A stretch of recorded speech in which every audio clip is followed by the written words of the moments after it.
Welcome to the Healthy Skin Show with Jennifer Fugo, where we're flipping everything you've been told about your chronic skin issues upside down and connecting you with alternative solutions your dermatologist never told you about. Welcome back to episode number 253 of the Healthy Skin Show. In today's episode, I want to share what my experience was like attending the Eczema Expo 2022 in Seattle, Washington, hosted by the National Eczema Association. I received so many questions about the event and requests from my community to share what I got out of the event, as well as if you should go next year, that I figured I would do a special podcast episode for you. Now, this was my first time attending the Eczema Expo, so I honestly wasn't sure what to expect. I knew that I'd get to sit in on presentations, meet Instagram friends and colleagues for the first time in person, some of whom have been guests on the Healthy Skin Show, and be present to what seemed like a neat event for people of all ages dealing with eczema. Well, friends, neat isn't a word I'd use for this event now that I have attended it. Better words that come to mind would be powerful, exciting, joyful, and a sense of belonging. I didn't know before attending that I'd have the privilege to experience the beauty and joy of being with people who could actually show up and participate in activities without feeling judged. These are kids and adults who often feel like they can't participate in life because of their skin, and so seeing them join in a relaxed fellowship with others just like them, eczema warriors of all ages, parents, spouses, and a few practitioners who deeply understand the shared struggles, needs, and goals.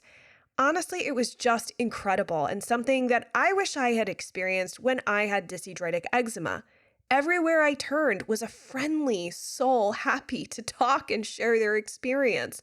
I went to the event alone, but honestly, it seemed impossible to feel alone because you were immersed in this beautiful community with friends and family, albeit some of them you just hadn't met yet.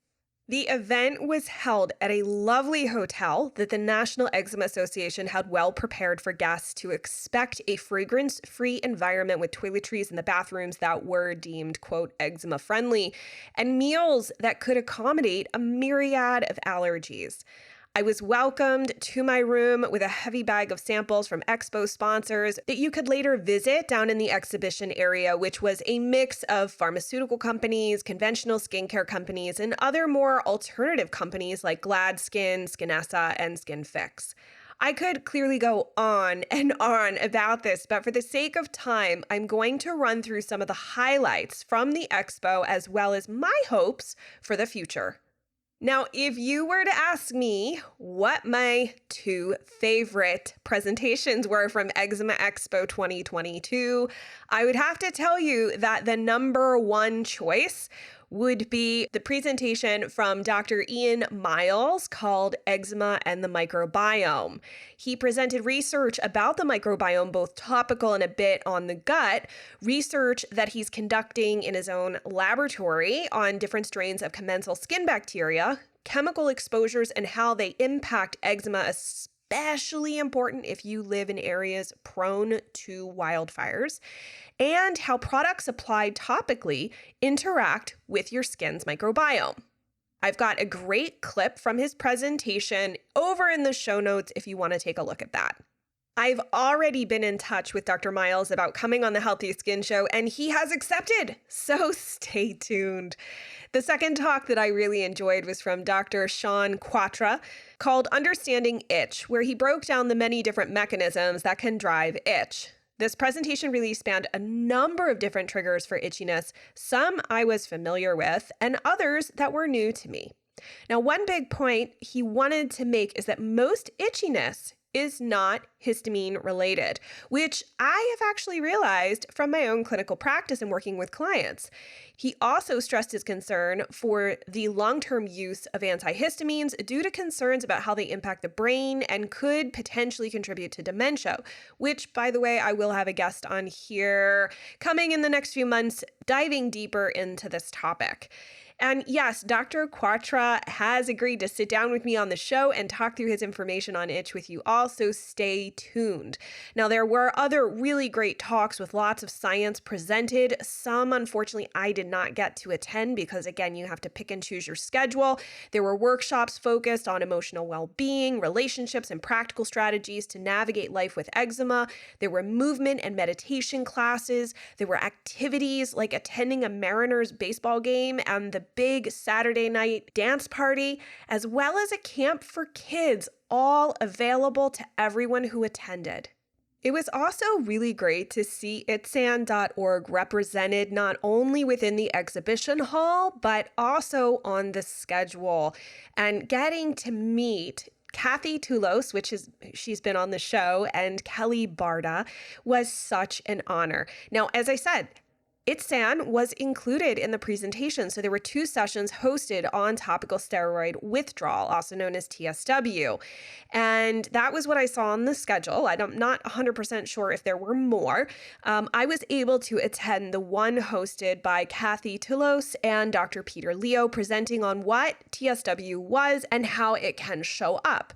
Now, a few important points to come out of this session that I know my TSW warriors will be really excited to hear. So first, the FDA is in the process of reaching out and interviewing doctors who do and do not believe in TSW. So they're evaluating whether this is a thing, which at least they're there evaluating this. So that's good. And they had contacted Dr. Peter Leo, who stated that he had a very lengthy and cordial conversation with them about his experience working with TSW patients.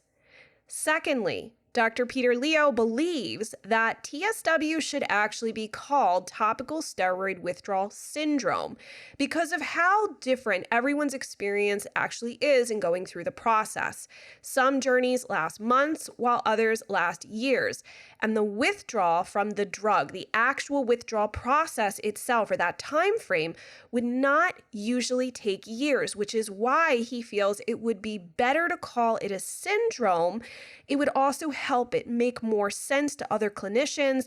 And he also really feels that this would help in terms of getting research done as to why there's such a big difference in timeframes for healing for people.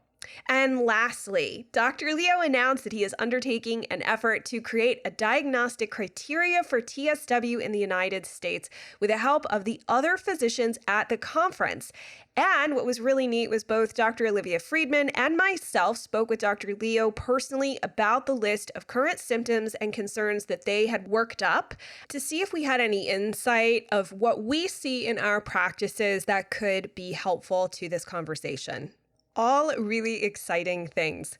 So if you are curious if I'll attend another Eczema Expo, the answer is absolutely. I plan to be there next year and would love to meet you if you attend as well. It was definitely a worthwhile experience and something that's truly a unicorn. No other event exists like this for people dealing with other skin issues at this time. Now, my ultimate hope is that the National Eczema Association continues to honor its promise to the community, which is to offer all of the options available to those struggling with eczema.